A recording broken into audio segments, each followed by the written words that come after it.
Հայաստանի արտգործնախարարը բացահայտել է տարածաշրջանի ճանապարհներն ապաշրջափակելու վերաբերյալ ինչ առաջարկ է հայկական կողմն արել Ադրբեջանին, որ պետք է 100% ընդունելի լիներ նրա համար։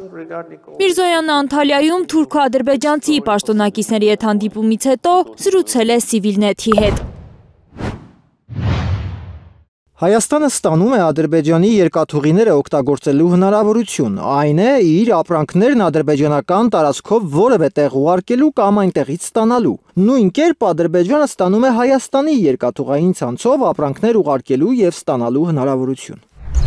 Բայց սա չէ հայկական առաջարկի բուն էությունը։ Բաքուն ուզում է առանց խոչընդոտների երթևեկել հայկական ճանապարհներով, առանց սահմանային ու մաքսային հսկողության, այսպես կոչված միջանցքի տրամաբանությամբ։ Պաշտոնական Երևանը առաջարկել է մի տարբերակ, որ մեծ հաշվով հենց Ադրբեջանի սրտի ցանկությունն է, բայց հայ պաշտոնյաները դա անվանում են պարզեցված, հեշտացված ընթացակարգ։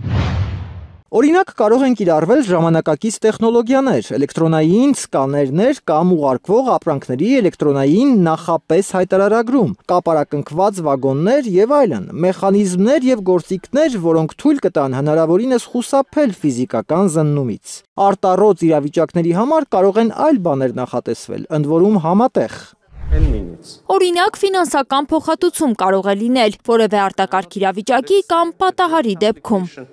Բայց այս ամենը Հայաստանի եւ Ադրբեջանի ինքնիշխանության պայմաններում հայտարարել է Միրզոյանը ու զարմանք հայտնել, որ Բաքուն նախ ավելի շատ դրական է արձագանքել իրենց առաջարկին, հետո սառել։ Մեծ հաշվով սկզբում ադրբեջանական կողմից քիչ թե շատ դրական արձագանք նկատեցինք, բայց հիմա տեսնում ենք ավելի սառը վերաբերմունք այս առաջարկին։ Կդժվարանամ պատասխանել, թե ինչով է սա պայմանավորված։ Սառն է վերաբերվում Բաքուն նաև խաղաղության պայմանագրի ստորագրմանը։ Անտալիայում Ադրբեջանի արտգործնախարարի հետ հանդիպման ընթացքում էլ կարծես որևէ առաջընթաց չի եղել խաղաղության պայմանագրի ստորագրման ուղղությամբ։ Ադրբեջանական կողմը նորից սեղանին է դրել փաստաթղթի ստորագրման նախապայմանները, ԵԱՀԿ Մինսկի խմբի լուծարում, Հայաստանի սահմանադրության փոփոխություն։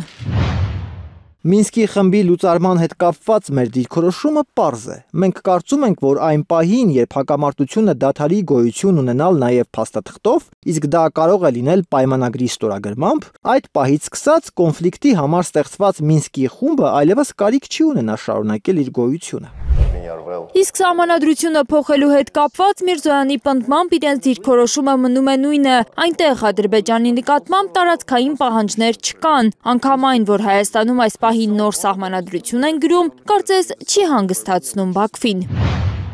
Ասել, որ ստացվեց առաջընթաց գրանցել, այս հարցում համոզել միմյանց փոխել դիրքորոշումները կլինի մեծ չափազանցություն։ Խաղաղության պայմանագրի ստորագրման հնարավոր ժամկետների մասին հարցին պատասխանելով, Միրզոյանը վերահաստատել է, որ իրենք ամենամոտ ապագայում պատրաստ են ստորագրել, բայց Ադրբեջանից այդպիսի պատրաստակամություն չի հնչում։ Լիլիթ Սարգսյան, Հարություն Մաթևոսյան, 100